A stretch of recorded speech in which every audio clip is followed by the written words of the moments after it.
Do you know many people are having trouble with unregistering their Honeywell RTH8500D thermostat? Don't worry. In this video, we'll show you how you do this.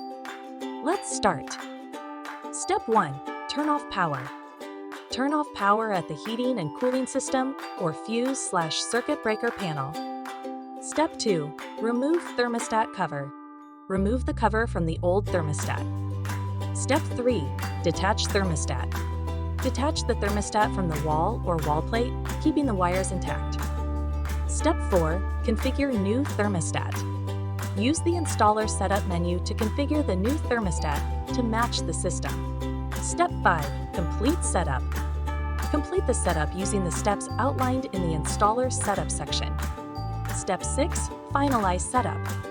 Press and release the system key to finalize the setup process. By following these steps, you should now be able to unregister your thermostat, allowing the new owners to control it on their phone. Still need help? Visit our website for the complete manual. There you will also find questions and answers from other Honeywell users.